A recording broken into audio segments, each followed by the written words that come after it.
नमस्कार दोस्तों, मैं पंकज सिंह अपने YouTube channel PR Pankaj Singh पे आप सभी का एक बार पुनः स्वागत करता हूँ। चलिए, हम भारतीय भूगोल का अध्ययन कर रहे थे, उसी कड़ी में आज हमारा अगला लेक्चर है, अगला टॉपिक है तटीय मैदान और उत्तर भारत के मैदान, अर्थात coastal plains and northern great plain.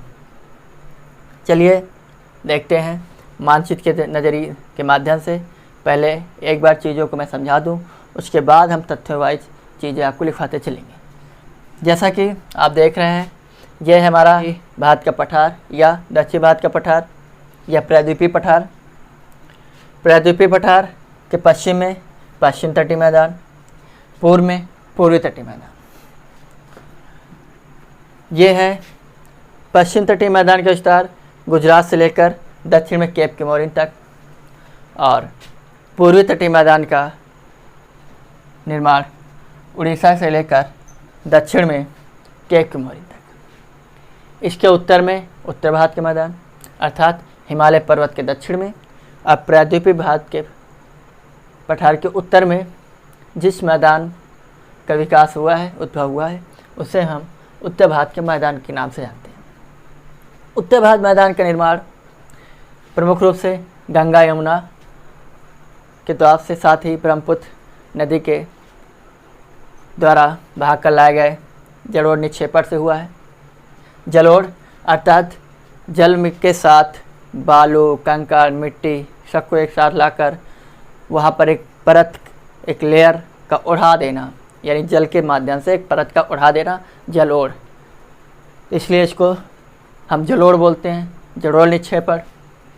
ये यदि हम ये जो आपको श्रृंखलाबद्ध तरीके से नज़र आ रहा है, सबसे ऊपर है भांगर क्षेत्र, भांगर के दक्षिण में तराई का क्षेत्र, तराई के दक्षिण में आपका मिलेगा बांगर, बांगर के दक्षिण में आपको मिलेगा खादर।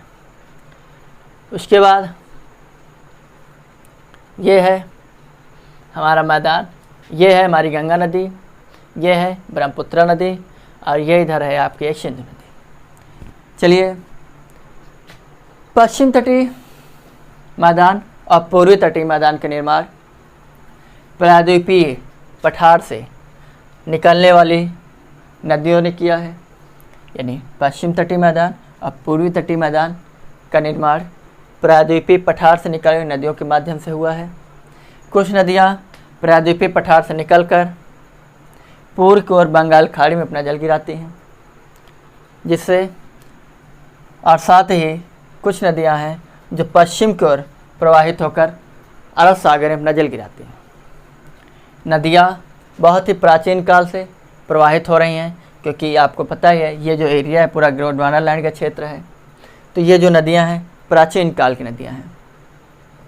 और नदियों का काम है पर्वतों को काट छाट कर मिट्टी बहाना, जिसमें नदियों ने प्रायद्वीपीय पठार को काट छाट कर उसके बालू, मिट्टी और बाहरी क्षेत्र को फैला दिया समुद्र की ओर, जिसे मूल भूखंड समुद्र की ओर फैल गया है। अर्थात जैसे कि ये आपका ये जो सपोज दैट मूल भूखंड है, यहाँ से ये जो एरिया है, ये जो क्षेत्र बढ़ गया है, ये मूल भूखंड से यहाँ तक ये क्षेत्र आ गया, भूखंड हो गया, तो मूल भूखंड से समुद्र की ओर फैल गया है। इस प्रकार पश्चिमी तटीय और पूर्वी तटीय मैदान का निर्माण हुआ है। नदियाँ जो बालू और मिट्टी को काट छाट कर बहाकर अपने साथ लाकर जो जमा कर देती हैं, उसे हम जलोढ़ निक्षेपण कहते हैं। अर्थात नदियाँ जो बालू और मिट्टी को काट छाट कर अपने साथ बहाकर जो ले जाकर जमा कर देती हैं, उसे हम जलोढ़ निक्षेपण कहते हैं। जलोढ़ अर्थात जल के साथ बालू, मिट्टी और को उड़ा देना, जल के साथ बालू, मिट्टी के एक परत को, पूरा एक लेयर को उड़ा देना, उसे हम जलोढ़ कहते हैं। चलिए, पूर्वी तटीय मैदान और पश्चिमी तटीय मैदान का निर्माण नदियों ने जलोढ़ निक्षेपण द्वारा किया है। पश्चिम तटीय मैदान का विस्तार गुजरात से लेकर दक्षिण में केप केमोरिन तक, और पूर्वी तटीय मैदान का निर्माण उड़ीसा से लेकर केप कमोरिन तक। चलिए हम सबसे पहले अध्ययन करते हैं पश्चिम तटीय मैदान।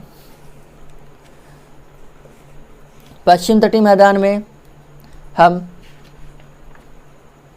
जो है सबसे पहले हेडिंग डालेंगे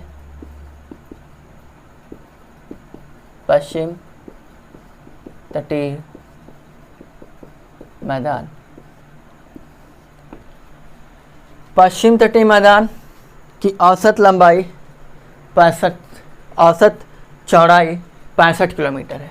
पश्चिम तटीय मैदान की औसत चौड़ाई 65 किलोमीटर है, अर्थात ये जो है 10 से 80 किलोमीटर तक इसके कुल, यानी मिनिमम जो है 80 और मैक्सिमम मिनिमम 10 और मैक्सिमम 80 किलोमीटर की कुल चौड़ाई है। और इसकी ज़्यादातर चौड़ाई जो है नर्मदा और ताप्ती नदियों के बीच का जो क्षेत्र, जो मैदानी क्षेत्र है, वहाँ पर इसकी सर्वाधिक चौड़ाई है। इसकी औसत चौड़ाई 65 किलोमीटर। पश्चिम तटीय मैदान का निर्माण, जैसा कि हम आपको बता चुके हैं, गुजरात से लेकर कन्याकुमारी तक अर्थात केप कमोरिन तक है। पश्चिम तटीय मैदान की सर्वाधिक चौड़ाई ताप्ती और नर्मदा नदी के मुहाने पर है। चलिए इसको गुजरात से लेकर कन्याकुमारी यानी केप कमोरिन तक 4 अलग अलग भागों में डिवाइड किया गया। उन्हें 4 अलग अलग नामों से जानते हैं। जैसे गुजरात से लेकर गोवा तक के तट को, अर्थात यहाँ से यहाँ तक के तट को हम बोलते हैं कोंकण तट। गोवा से लेकर आपका ये कर्नाटक के मंगलौर तक के तट को कन्नड़ तट बोलते हैं। और कर्नाटक के मंगलौर तट से लेकर केप कमोरिन तक के तट को हम मालाबार तट के नाम से जानते हैं। मालाबार का अधिकांश हिस्सा केरल के अंतर्गत आता है, अर्थात केरल राज्य जो है वो पूर्ण रूप से मालाबार तट पर ही स्थित है। मालाबार तट पर अनेक लैगून झीलें पाई जाती हैं। अब लैगून झील क्या है ये, चलिए देखते हैं। पहले इसको लिख लेते हैं ताकि आपको नोट्स बनाने में सहूलियत रहे। सबसे पहले गुजरात से गोवा तक के तट को हम कोंकण तट, और गोवा से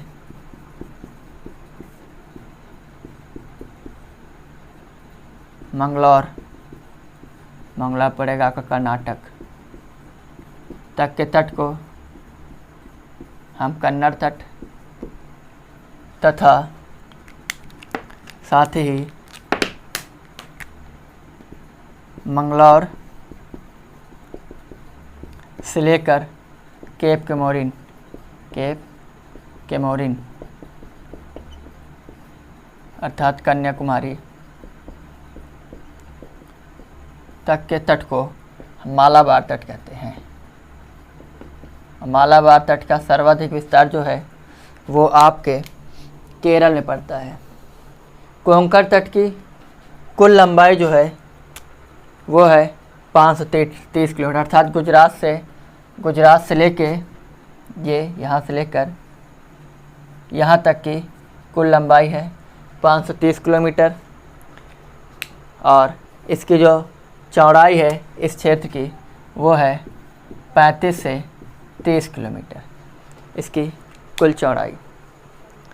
साथ ही 35 से 50 और कन्नड़ तट से, यानी गोवा के तट से लेकर मंगलौर तक के तट की कुल लंबाई जो है वो है 525 किलोमीटर। 525 किलो अर्थात ये जो दूरी है इससे थोड़ी छोटी है, 525 किलोमीटर। और इसकी जो कुल चौड़ाई है वो है 8 से 24 किलोमीटर तक चौड़ाई इसकी चौड़ाई ये है, इसकी ये है, और मालाबार तक के तट को हम, इसकी कुल लंबाई है 550 किलोमीटर। अर्थात ये तो क्लियर हो गया कि पश्चिमी तटीय मैदान में सर्वाधिक लंबाई वाला जो क्षेत्र है वो मालाबार तट है। मालाबार तट की कुल लंबाई है 20 से 100 किलोमीटर तक, 20 से 100 किलोमीटर तक इसकी चौड़ाई है। ये लंबाई, ये चौड़ाई, ये लंबाई, चौड़ाई, लंबाई और चौड़ाई। अर्थात गुजरात से गोवा तक के तट की कुल लंबाई है 530 किलोमीटर, और यहाँ की जो मिनिमम और मैक्सिमम चौड़ाई है वो 35 से 50 किलोमीटर। साथ ही गोवा के मंगलौर तक के तट, कन्नड़ तट की कुल लंबाई जो है, यानी गोवा के मंगलौर तक के तट की 525 किलोमीटर है, 525 किलोमीटर। और साथ ही इसकी जो सर्वाधिक और न्यूनतम चौड़ाई है वो 8 से 24 किलोमीटर। साथ ही मालाबार तट अर्थात मंगलौर से केप कमोरिन तक की कुल लंबाई जो है वह है 550 किलोमीटर, और साथ ही इसकी चौड़ाई है 20 से 100 किलोमीटर। ये रहा आपका पश्चिम तटीय मैदान। पश्चिम तटीय मैदान में ही कुछ लैगून झीलें पाई जाती हैं। पहली चीज़ तो लैगून झीलें क्या होती हैं वो आप जान लें। हेडिंग लैगून झील।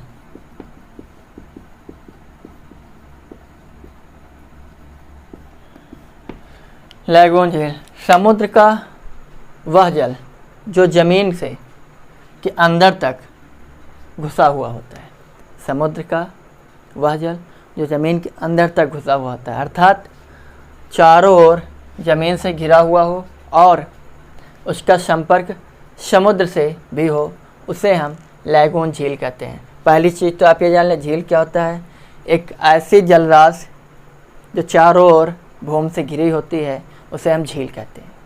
एक ऐसा जल क्षेत्र, ये जलमग्न क्षेत्र जो चारों ओर झील, एक चारों ओर से भूमि से ढका हो या घिरा हो, उसे हम झील कहते हैं। झील साथ ही लैगून झील। लैगून झीलें वे झीलें होती हैं, जैसे कि मैंने बताया कि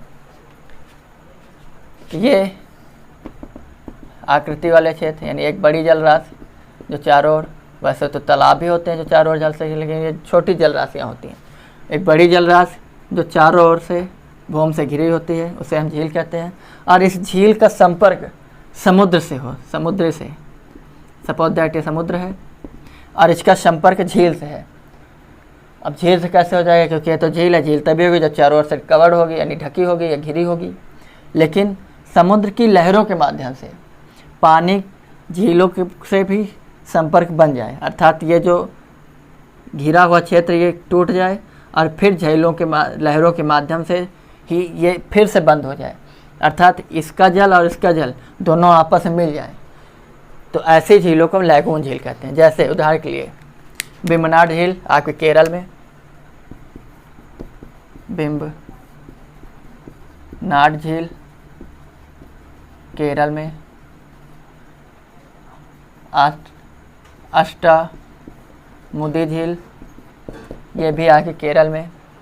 केरल में स्थानीय लोग इन्हें लैगून झील को कयाल भी कहते हैं, अर्थात केरल में जो स्थानीय लोग हैं वे लैगून झीलों को कयाल भी कहते हैं, अर्थात लैगून झील को केरल में कयाल के नाम से भी जानते हैं। अर्थात ये जो झीलें होती हैं इनका जो पानी है खारा होता है, अर्थात खारे जल की झीलें जो हैं वो अधिकतर लैगून झीलें ही होती हैं। क्योंकि उनका संपर्क समुद्र से होगा, समुद्र से है तो इसलिए। लेकिन अब आपके दिमाग में होगा कि राजस्थान में पाए वाली झीलें का जल खारा होता है, बिल्कुल सही, लेकिन उनका संपर्क समुद्र से नहीं है। क्लियर, वो इसलिए लैगून झील के उदाहरण नहीं होंगे, कयाल झील का उदाहरण नहीं होंगी। चलिए, पश्चिमी घाट की नदियाँ बहुत तीव्र गति से बहती हैं, जिससे यहाँ पर एस्चुरी या ज्वार नदमुख का निर्माण करती हैं। जबकि आप देखेंगे पश्चिमी तटीय मैदान में आपको ज्वार नदमुख की जगह ज्वालामुखी डेल्टाज का निर्माण मिलेगा। लेकिन यहाँ पर ज्वार नदमुच, जिसको इंग्लिश में एस्चुरी कहते हैं, का निर्माण होता है। उदाहरण के नर्मदा और ताप्ती में से गुजरात में, मांडवी और गोवा में। चलिए देखते हैं एस्चुरी कौन कौन सी नदियाँ बना रही हैं। ये था लैगून। अब देखते हैं कौन कौन सी नदियाँ एस्चुरी का निर्माण करती हैं। जैसे देखिए, ये पश्चिमी तटीय मैदान है, ये छोटी नदियाँ हैं। तो छोटी नदियाँ हैं तो उनकी गति ऑलरेडी बहुत ही तीव्र होगी, तीव्र गति वाली होंगी। जो लंबी नदियाँ हैं वो धीरे धीरे चल के उनकी गति स्लो हो जाती है। तो ठीक है, ये नदियाँ हैं, तो जो नदियों का प्रवाह तेज होता है उन्हें वो एस्चुरी का निर्माण करती है, ज्वार नदमुख का निर्माण करती है। चलिए देखते हैं ज्वार नदमुख यानी एस्चुरी का निर्माण कई नदियाँ, नर्मदा और ताप्ती। नर्मदा और तापी नदियाँ, ताप्ती या तापी कुछ भी लिखें, ये गुजरात में पड़ेंगी आपके, गुजरात। दूसरी है मांडवी, मांडवी, जुआरी, शरावती। ये जो है, ये दो नदियाँ आपके केरल में पड़ेंगी, सॉरी गोवा में पड़ेंगी। और ये जो नदी आपकी ये कर्नाटक में पड़ेगी। साथ ही भरतपुझा और पेरियार, ये दो नदियाँ आपकी केरल में पड़ेंगी। ये जो पश्चिमी तटी में यानी अरब सागर में जल गई नदियाँ हैं, पश्चिमी घाट से निकलती हैं और पश्चिमी मैदान को जगह जगह पर खंडों में भाग कर दिए हैं। यानी जो पश्चिम तटीय मैदान है ये टूटा फूटा है। इसका रीजन ये नदियाँ हैं जो कि ज्वार नदमुख यानी एस्चुरी का निर्माण कर रही हैं। ठीक है, नर्मदा और ताप्ती गुजरात में, मांडवी जुआरी गोवा में, शरावती कर्नाटक में, भरतपुझा और पेरियार केरल में। देखिए ये वो नदियाँ हैं दक्षिण भारत की जो एग्जाम की दृष्टि से बहुत ही महत्वपूर्ण है, बहुत पूछी जाती हैं। अगला है पूर्वी तटीय मैदान।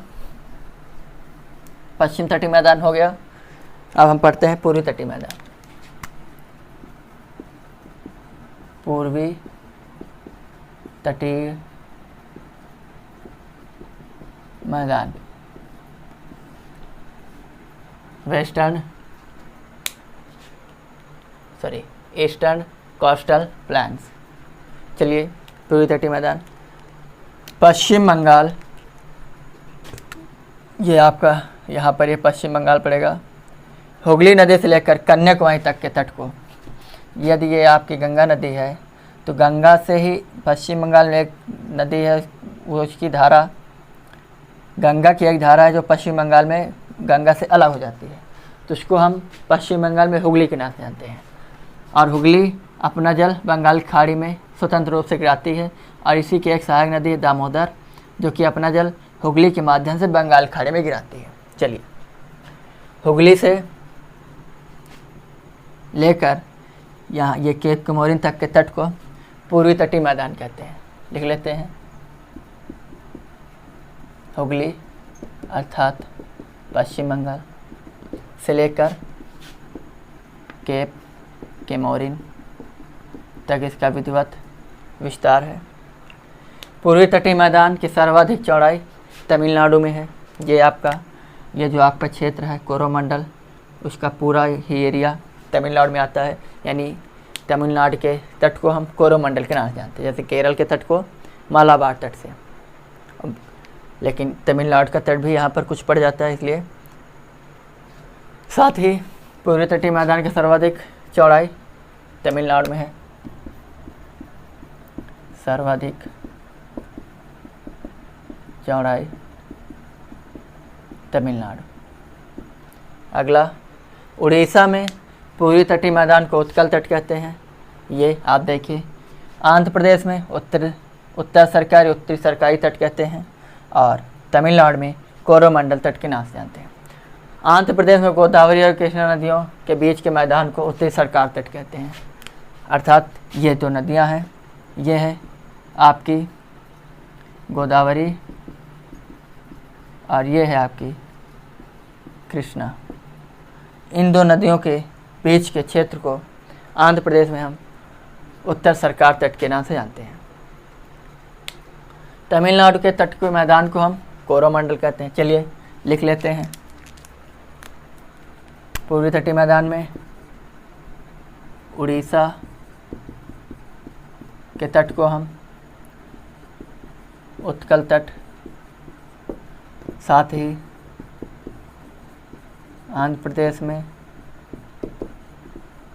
उत्तर सरकारी तट, उत्तर सरकारी तट, साथ ही तमिलनाडु में हम कोरोमंडल के नाम से जानते हैं, कोरोमंडल तट। पूर्वी तटीय मैदान पर भी कुछ लैगून झीलें हैं, जैसे उड़ीसा में चिल्का, यहाँ पर लिख देता हूँ, उड़ीसा में चिल्का, और आंध्र प्रदेश में पुलिकट। पुलिकट जो झील है ये इन दो नदियों के बीच में स्थित है, डेल्टा के बीच, डेल्टा में यानी कृष्णा गोदावरी डेल्टा के बीच में जो झील पाई जाती है पुलिकट झील है। कहाँ पे है? आंध्र प्रदेश में। ये बहुत पूछा जाता है कि पुलिकट झील किन दो नदियों के डेल्टाओं के बीच स्थित है, तो वो ये दो डेल्टा हैं, गोदावरी और कृष्णा। जहाँ पर आप ये जानते हैं पश्चिमी तटीय मैदान में नदियाँ ज्वार नदों के सूर्य निर्माण करते हैं, वहीं दूसरी तरफ पूर्वी तटीय मैदान में जो नदियाँ हैं वो डेल्टा का निर्माण करती हैं। जैसे इसको मैं रफ कर दूँ ज़रा। डेल्टा वे नदियाँ डेल्टा का निर्माण करती हैं जो काफ़ी दूर से प्रवाहित होती है, या लंबी जो नदियाँ होती वो डेल्टा का निर्माण करती हैं। जैसे सपोज दैट यहाँ से कोई नदी है, गंगा नदी, गंगा, हाँ गंगा ले लो, गंगा, सुंदरवन डेल्टा, गंगा और ब्रह्मपुत्र निकल कर आ रहे हैं। ये आई, ये यहाँ पर इन्होंने डेल्टा का निर्माण कर दिया।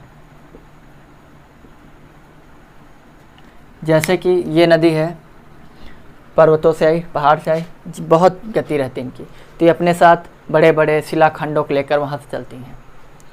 जैसे यहाँ से नदी प्रवाहित हुई, यहाँ से निकली, तो ये अपने साथ जो भी शिलाखंड लेकर आएंगी, ये धीरे धीरे जाके यहाँ पर ये शिलाखंड, यहाँ पर क्या है, जैसे मैदानी क्षेत्र है तो यहाँ पर ये शिलाखंड रुकने लगेंगे, क्योंकि यहाँ पर इनकी गति थोड़ा स्लो हो जाएगी। फिर यदि इनको आगे गति मिलती है तो यहाँ से जो भी शिलाखंड तो यहाँ रह जाएंगे, यहाँ से बालू, मिट्टी, कंकड़ जो भी कुछ मिलेगा वो अपने साथ लेके आएंगी।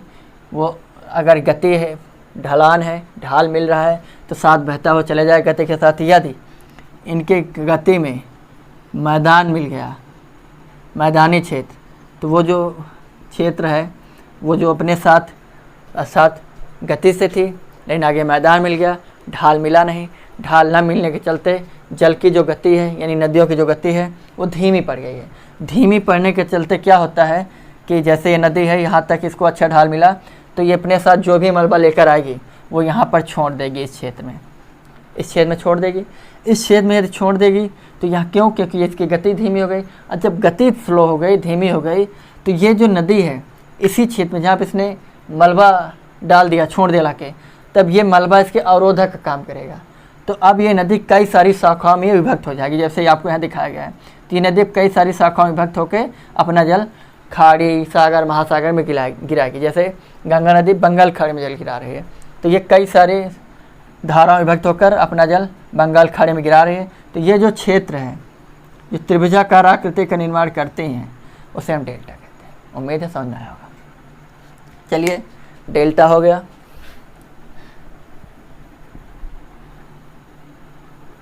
डेल्टा किसे कहते हैं? नदियाँ बहती हुई जब समुद्र तक पहुँचती हैं तो उनका वेग बहुत कम हो जाता है, जिसके चलते नदियाँ बहुत सारी धाराओं में बढ़ जाती है और हम उसे डेल्टा का नाम देते हैं। त्रिभुजाकार आकृति को हम डेल्टा कहते हैं। चलिए, ये रहा पश्चिमी तटीय मैदान, ये रहा पूर्वी तटीय मैदान। अगला हम पढ़ेंगे उत्तर भारत का मैदान,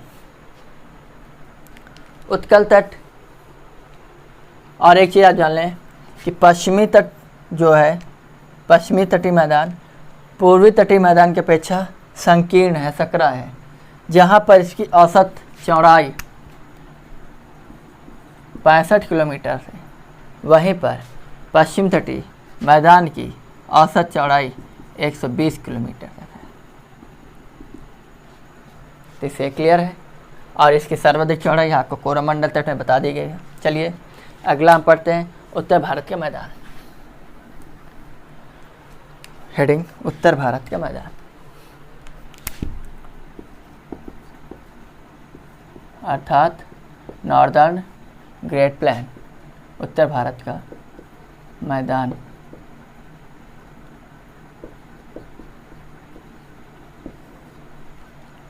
चलिए उत्तर भारत के मैदान को उच्चावच की दृष्टि से हम उसे 4 भागों में बांटते हैं।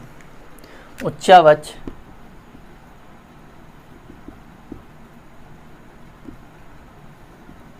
की दृष्टि से हम इसे 4 भागों में बांटते हैं। पहला, उत्तर से दक्षिण में भाबर प्रदेश, भाबर का प्रदेश। उसके दक्षिण में तराई का क्षेत्र या तराई प्रदेश। उसके दक्षिण में बांगर प्रदेश। उसके दक्षिण में आपका है खादर प्रदेश। हेडिंग हम पढ़ते हैं भाबर प्रदेश। चलिए भाबर प्रदेश को पहले मानचित्र में हम आपको एक बार दिखा देते हैं, उसके बाद हम आपको बताते हैं कैसे क्या। ये जो एरिया है, ये जो आपको रेड कलर से आपको दिखाया गया है, ये भाबर प्रदेश है। ये जो गोल गोल शिलाखंड आपको दिखाया गया है, ये सब पूरा क्षेत्र आपको भाबर के क्षेत्र में आएगा। चलिए भाबर के बारे में पढ़ते। पहले हिमालय से निकलने वाली नदियाँ हिमालय से बड़े बड़े शिलाखंडों को काट कर लाती हैं और उन्हें शिवालिक के मैदान में या शिवालिक के गिरपात प्रदेश में लाकर छोड़ देती हैं। शिवालिक के गिरपात के क्षेत्र में लाकर छोड़ देती हैं, क्योंकि मैदान में पहुंचते ही ढाल बहुत ही कम हो जाता है। जैसे कि मैंने अभी आपको बताया था, आप देखिए ये जो भी नदियां हैं अपने साथ बड़े बड़े शिलाखंडों को लेकर आ रही हैं। और शिलाखंड बड़े हैं क्योंकि ये साथ में इसलिए आए गए क्योंकि यहाँ पर पानी यानी नदियों की गति बहुत तेज़ थी, तो शिलाखंडों काट छाट के अपने साथ लेकर चले आए। लेकिन यहाँ पर इनकी गति क्या है, मैदानी क्षेत्र पर या मैदानी क्षेत्र में गति बिल्कुल शून्य, बिल्कुल स्लो हो जाती है, जिससे इनमें इतनी क्षमता, इतनी शक्ति नहीं बचती नदियों में कि अपने साथ शिलाखंडों की बहा के ले चलें। तो इसलिए शिलाखंड एक के बाद एक के बाद एक ये सेट होते चले जाते हैं, जिसकी वजह से इस क्षेत्र में जो नदियां हैं इसको हम भाबर प्रदेश कहते हैं, क्योंकि यहाँ पर जो शिलाखंड है वो एक के बाद एक रुकते हुए चलते हैं, क्योंकि यहाँ पर गति बहुत स्लो हो जाती है। तो भाबर प्रदेश का विस्तार जो है सिंधु नदी से लेकर आपके तीस्ता नदी तक होता है। ये जो क्षेत्र है यहाँ पर आपकी तीस्ता नदी प्रवाहित होती है, यहाँ तक जो है भाबर का क्षेत्र है। शिवालिक के दक्षिण में हिमालय से निकलने वाली नदियाँ जब भाबर प्रदेश पहुँचती हैं, शिवालिक से निकली नदियाँ जब भाबर प्रदेश पहुँचते हैं तो बड़े बड़े शिलाखंडों के मध्य प्रवेश कर जाती हैं। इन शिलाखंडों में प्रवेश कर जाती हैं, जिसके चलते नदियाँ सतह पर विलुप्त हो जाती हैं। जैसे अब ये शिलाखंडों में प्रवाहित हो रही हैं, लेकिन आपको शिलाखंड के नीचे जो है जल प्रवेश कर गया। सपोज दैट जैसे ये आपको मैं बता रहा हूँ, ये यहाँ से नदी प्रवाहित हो रही है, ये ऐसे ऐसे ऐसे है। ये अब क्या है, एक शिलाखंड है, शिलाखंड के नीचे से होकर, क्योंकि जल में गति इतनी है कि शिलाखंडों को आगे बहा सके, तो इसलिए अब जल इनके बीच से होकर नीचे नीचे निकलता हुआ चला जाएगा। तो यहाँ पर अक्सर क्वेश्चन पूछ जाता है कौन सा क्षेत्र है जहाँ पर नदियाँ जगह पर ही लुप्त हो जाती हैं, तो भाबर का क्षेत्र होता है। भाबर का क्षेत्र एक ऐसा क्षेत्र है जहाँ पर नदियाँ अपने सतह पर ही लुप्त हो जाती हैं, और आगे चलकर जब भाबर का क्षेत्र समाप्त हो जाता है तो आगे फिर नदी अपने मूल रूप में आ जाती है। ठीक है, शिलाखंडों के नीचे से होकर प्रवाहित होने लगती है। और भाबर प्रदेश की विशेषता है कि जल सतह पर नदियाँ विलुप्त हो जाती हैं, जल सतह पर नदियाँ अपनी विलुप्त हो जाती हैं। भाबर प्रदेश में खेती के लायक नहीं है, अर्थात ये जो क्षेत्र है, आप खुद ही सोचिए ये क्षेत्र कैसे खेती लायक होगा। रीजन एक तो शिलाखंड है, दूसरा शिलाखंडों के नीचे से पानी गुजर रहा, तो ये पूरा जो क्षेत्र है पूरा दलदली होगा, इसलिए यहाँ पर खेती करना असंभव है। इसकी औसत लंबाई 12 किलोमीटर है। भाबर क्षेत्र की औसत लंबाई जो है वो 12 किलोमीटर तक है, औसत लंबाई। अगला तराई प्रदेश देखते हैं।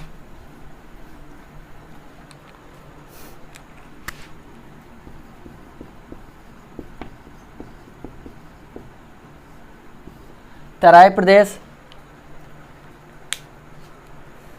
जो नदियां हैं, जब नदियां भाबर प्रदेश से बाहर निकलती हैं तो शिलाखंडों के चलते नदियों का जल तितर बितर हो जाता है, जिससे भाबर प्रदेश के दक्षिण में सिंधु से लेकर तीस्ता नदी तक एक दलदली क्षेत्र का निर्माण हो जाता है। जैसे कि ये शिलाखंड है, इनके आगे से के बाद जब भी जल निकलेगा वो इधर उधर कई सारी दिशाओं में बढ़ जाएगा, जिसके चलते अब ये जो क्षेत्र है वो पूरा दलदली क्षेत्र में विभक्त हो जाएगा, जिसके चलते भाबर के दक्षिण में एक दलदली पेटी है जिसकी कुल लंबाई 15 से 30 किलोमीटर तक है। एक दलदली पेटी है। दलदली पेटी क्यों है? क्योंकि भाबर प्रदेश में जो नदियों का जल है वो शिलाखंडों के नीचे से होकर प्रवाहित होता है, इसलिए ये पूरा जो क्षेत्र है वो दलदली नुमा दलदल में परिवर्तित हो जाता है। इसलिए ये पूरा क्षेत्र जो है दलदली नुमा है।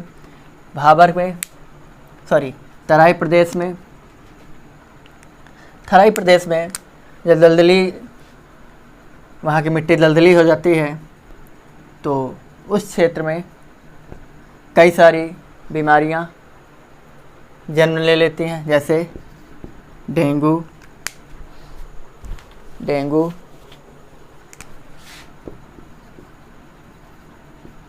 मलेरिया,